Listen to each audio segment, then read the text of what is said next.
membahas mengenai Pulau 7 yang ada di Kepulauan Riau. Sekarang itu berada di Kepulauan Riau dan disangkutkan dengan AKOS 1980. Hampir 20 tahun Pulau 7 ini menjadi sengketa bagi Kepulauan Bangka Belitung dan Kepulauan Riau sendiri.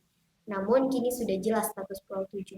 Sempat dipertahankan oleh Kepulauan Bangka Belitung, Pulau 7 saat ini sudah masuk ke dalam wilayah Provinsi Kepulauan Riau.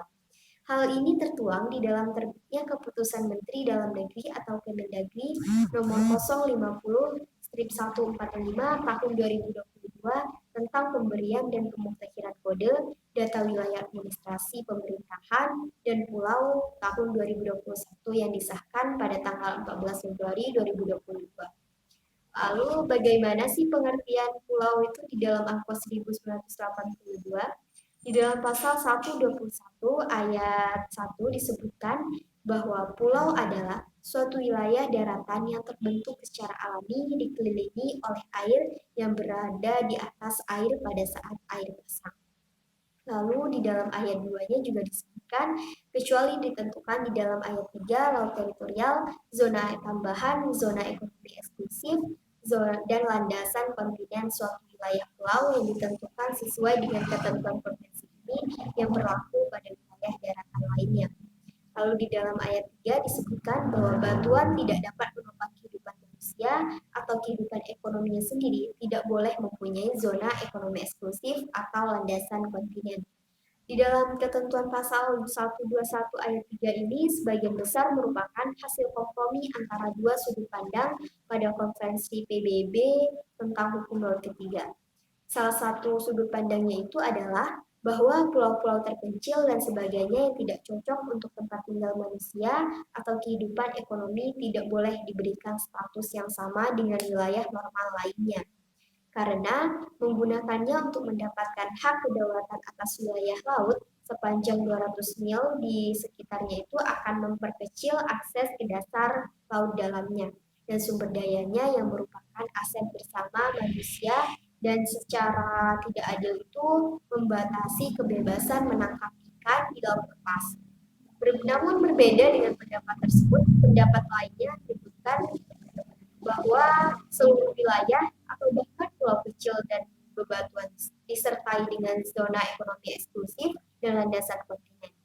Akibat dari kompromi antara pandangan-pandangan yang bertentangan tersebut, maka berbagai kata yang sulit ditafsirkan tetap ada di dalam ketentuan ini. Oleh karena itu, banyak pakar yang sepakat bahwa ketentuan-ketentuan ini dianggap sebagai ketentuan yang ambigu dan tidak tepat. Lalu bagaimana pendapat teman-teman kelompok saya? Mari kita dengarkan argumentasi dari mereka. Di sini saya ingin mencoba menjelaskan tentang bagaimana kenapa saya setuju jika Pulau 7 masuk ke dalam wilayah Bangka Belitung. Karena berdasarkan Undang-Undang Nomor 27 Tahun 2000 tentang pembentukan Provinsi Kepulauan Bangka Belitung, Pulau 7 masuk wilayah Kabupaten Bangka.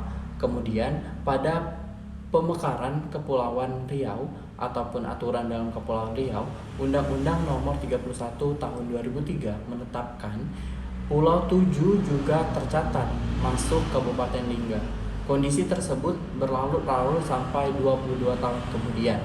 Kedua belah pihak tidak ada yang mau mengalah. Hanya saja Pemkab Lingga, Kepri, menang satu langkah karena mengapa administrasi kependudukan di sana warga Pulau 7 menjadi masuk ke dalam wilayah mereka. Karena yang saya ketahui pada Pulau 7 sudah didirikannya seperti puskesmas, sekolah dan lain sebagainya. Kemudian jika kita melihat secara letak geografis, Pulau 7 lebih dekat dengan Kabupaten Bangka ketimbang dengan Kabupaten Lingga, teman-teman. Polemik kepemilikan Sumur 7 ini mencuat sejak diakuinya pemekaran Kepulauan Bangka Belitung menjadi provinsi sendiri pada tahun 2000. Berdasarkan Undang-Undang Nomor 27 Tahun 2000, Pulau 7 masuk, bahwasanya Pulau 7 ini masuk ke dalam wilayah Bangka Belitung. Kemudian Jika kita lihat dalam sejarah Bangka Belitung, dalam buku yang berjudul Kampung di Bangka atau Kampueng di Bangka, yang disebutkan bahwasanya jika Pulau Tujuh ini yang berada di utara Bangka sejak lama menjadi jalur pelayaran strategis Nusantara. Artinya letak ataupun geografis dari Pulau Tujuh dengan Provinsi Kepulauan Bangka tersebut menjadi pelayaran atau jalur perdagangan dunia, yang rute dagangnya itu dirintis sejak masa-masa Kerajaan Sunda pada abad ke-16, yang artinya sudah lama sekali jalur perdagangan ini sudah diakui oleh Bangka Belitung. Kemudian berganti dengan pengaruh Kesultanan Banten hingga akhirnya Kesultanan Palembang. Ini terjadi beberapa kali perubahan mulai dari Kesultanan Banten hingga Kesultanan Palembang. Nah, kemudian pada abad ke-19, tepatnya tahun 1857, Pulau Tujuh atau disebut juga Cingsu, orang Tionghoa berpendapat atau mengatakan bahwasanya Pulau Tujuh ini disebut juga dengan mereka Pulau Cisu atau Kajangan oleh pemerintahan Hindia Belanda, dinyatakan masuk kerajaan Melayu Riau kemudian. Nah, teman-teman, mungkin dari paparan-paparan materi tersebutlah yang menyebabkan bahwasanya saya setuju Pulau Tujuh tersebut masuk ke dalam wilayah Bangka. Yang pertama, secara kita lihat dari letak geografisnya, kemudian dari kisah historis yang tercantum ataupun yang ditulis yang ditemukan oleh nenek moyang kita. Mungkin hanya ini yang dapat saya sampaikan. Jika ada materi-materi yang kurang jelas dari saya mohon maaf. Untuk materi selanjutnya akan dijelaskan oleh teman saya. Kepada teman saya persilahkan. Mungkin itu saja yang bisa kami jelaskan. Cukup sekian dan Tapi bohong. yuk lihat kelanjutannya. Pulau Tujuh hangat diperbincangkan karena status kepemilikannya yang masih menjadi polemik antara Provinsi Kepulauan Bangka Belitung dan Kepulauan Riau. Namun secara administrasi saat ini, Pulau Tujuh telah memiliki perangkat dan kantor desa, puskesmas, atau yang lainnya yang bernaung di bawah Kecamatan Lingga Kepulauan Riau. Pulau Tujuh bukanlah sebuah daerah yang topografi pulau tunggal, melainkan berupa gugusan 7 pulau. Oleh karena itu, namanya populer dengan sebutan Pulau Tujuh. Jika dikaitkan dengan UNCLOS 1982, maka Pulau Tujuh ini termasuk ke dalam bab 8 tentang rezim pulau, tepatnya pada pasal 121. Pasal 121 dari Konvensi Hukum Laut Perserikatan Bangsa-Bangsa atau UNCLOS 1982 mengatur rezim pulau. Pasal ini menetapkan definisi pulau dan memberikan kriteria untuk menentukan apakah suatu formasi geologis dapat dianggap sebagai pulau yang memiliki hak kedaulatan penuh atas zona ekonomi eksklusif dan platform benua. Pasal 121 UNCLOS 1982 berbunyi tentang rezim pulau yang pada ayat 1-nya, pulau adalah daerah daratan yang dibentuk secara alamiah yang dikelilingi oleh air yang ada di atas permukaan air pada air pasang. Yang kedua berbunyi kecuali dalam hal sebagaimana ditentukan dalam ayat 3 laut teritorial zona tambahan, zona ekonomi eksklusif dan lantas kontinen suatu pulau ditetapkan sesuai dengan ketentuan konvensi yang berlaku bagi wilayah darat lainnya. Dan yang terakhir yaitu pasal 3 yang berbunyi batu karang yang tidak dapat mendukung kediaman manusia atau kehidupan ekonomi tersendiri tidak mempunyai zona ekonomi eksklusif atau landas kontinen. Nah, Pulau Tujuh ini merujuk pada ketentuan pasal 121 ayat 3 dari UNCLOS 1982. Pasal ini menyatakan bahwa pulau-pulau buatan manusia yang tidak mampu menunjang kehidupan manusia atau aktivitas ekonomi sendiri tidak memiliki hak untuk memiliki zona ekonomi eksklusif atau platform benua. Dengan demikian, pulau Semacam itu hanya diberi status sebagai batu karang dan tidak memberikan hak-hak kedaulatan penuh kepada negara yang mengklaimnya. Selanjutnya yaitu mengenai wilayah teritorial atau wilayah zona Pulau 7. Penentuan zona ekonomi eksklusif Pulau 7 akan tergantung pada letak geografisnya dan batas-batas yurisdiksi laut yang telah ditetapkan antara Kepulauan Bangka Belitung dan Kepulauan Riau. Jika Pulau 7 berada di wilayah yang lebih dekat dengan Kepulauan Bangka Belitung, maka zona ekonomi eksklusifnya kemungkinan besar akan termasuk dalam yurisdiksi Bangka Belitung. Namun, jika Pulau 7 berada lebih dekat dengan Kepulauan Riau, maka zona ekonomi eksklusifnya mungkin akan masuk ke dalam yurisdiksi Kepulauan Riau. Penentuan ini biasanya dilakukan berdasarkan pertimbangan geografis dan prinsip-prinsip hukum laut internasional, termasuk UNCLOS 1982. Polemik kepemilikan Pulau 7 sangat menarik untuk dibahas, yang memperebutkan hak milik atas Pulau 7 di antara dua provinsi, yaitu Provinsi Bangka Belitung dan juga Kepulauan Riau. Menurut saya, kepemilikan Pulau 7 adalah hak milik dari Kepulauan Riau. Mengapa demikian? Saya akan menjelaskannya secara historis terlebih dahulu. Secara historis, sebelum polemik ini terjadi, Pulau 7 adalah bagian dari pemerintahan Kepulauan Riau atau tepatnya Kabupaten Lingga, yang bisa kita lihat dari sekolah-sekolah atau bangunan-bangunan Kabupaten Lingga di Pulau 7. Ya, pada dasarnya masyarakat di sana lebih condong ke Kepulauan Riau dibandingkan Bangka Belitung, yang membuat Kepulauan Riau lebih memiliki hak yang lebih kuat dibandingkan Bangka Belitung. Ya, walaupun geografis Bangka Belitung lebih dekat dengan Pulau 7, yaitu jaraknya sejauh 30 mil dibandingkan dengan Kepulauan Riau yang berjarak 60 mil dari Pulau 7.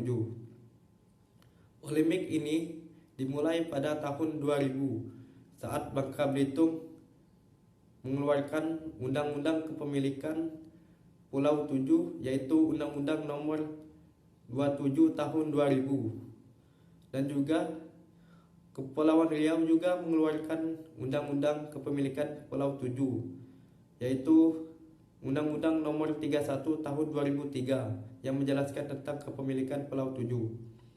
Terjadi tumbang tindih di antara kedua belah pihak, Provinsi Kepulauan Bangka Belitung dan juga Kepulauan Riau.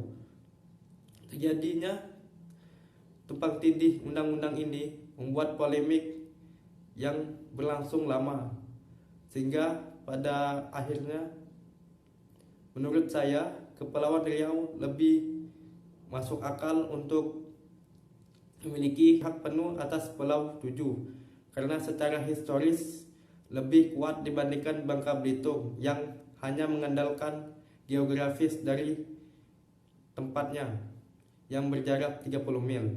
Gimana, jelas gak penjelasan dari kami? Yuk dengar sedikit lagi. Baiklah, di sini saya akan menyimpulkan terkait pembahasan yang sudah teman-teman kelompok saya sampaikan mengenai Pulau 7 yang ada di Kepulauan Riau yang dihubungkan dengan UNCLOS 1982. Dengan demikian, dapat disimpulkan bahwa status kepemilikan Pulau 7 masih menjadi perdebatan antara Provinsi Kepulauan Riau dengan Provinsi Kepulauan Bangka Belitung.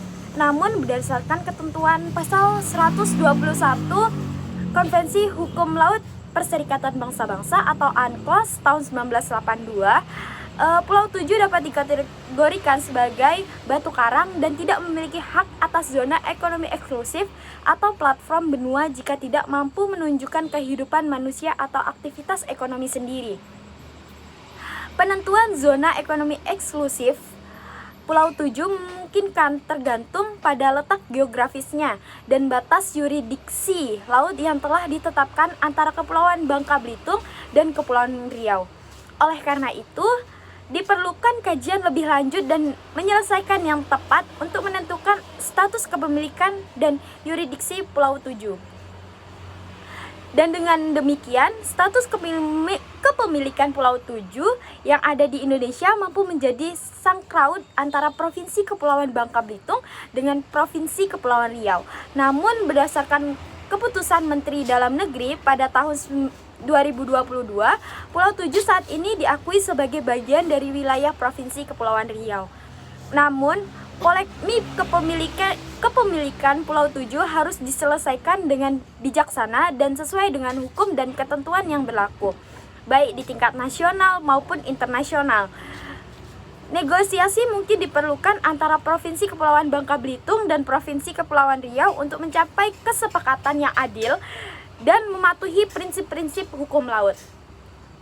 Dan untuk memulai kelanjutan penyelesaian sengketa kepemilikan Pulau 7 antara Provinsi Kepulauan Bangka Belitung dengan Provinsi Kepulauan Riau, adapun beberapa langkah yang bisa diambil antara berikut. Yang pertama, adanya pertemuan dan berunding. Para pemimpin dan perwakilan dari kedua provinsi dapat mengadakan pertemuan dan berunding secara langsung untuk membahas masalah kepemilikan Pulau 7. Kedua belah pihak harus bersedia untuk mendengarkan argumen dan kepentingan masing-masing serta mencari solusi yang adil dan saling menguntungkan. Yang kedua, adanya mediasi.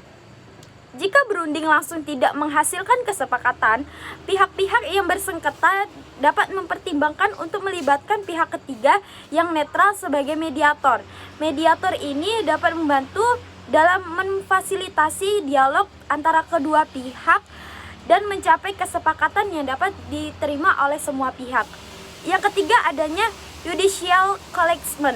Jika mediasi tidak berhasil, pihak-pihak yang bersengketa juga dapat memilih untuk mengajukan sengketa tersebut ke lembaga pengadilan atau arbitrase yang berwenang untuk mendapatkan putusan hukum yang mengikat. Yang keempat, adanya musyawarah antara kedua belah pihak secara terbuka, transparan, dan terbuka kepada masyarakat adalah langkah terbaik untuk mencapai kesepakatan. Hal ini akan membantu menghindari terjadinya mispersepsi dari masyarakat dan dorongan terciptanya solusi yang merakyat.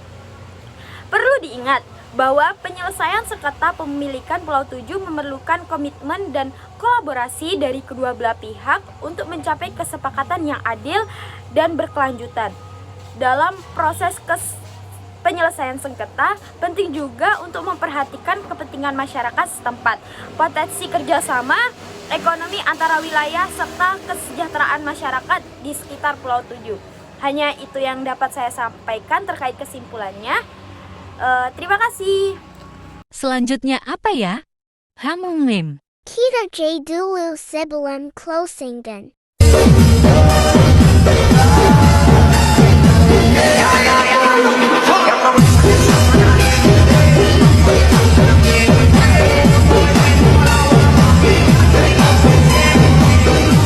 Terima kasih, Jeez.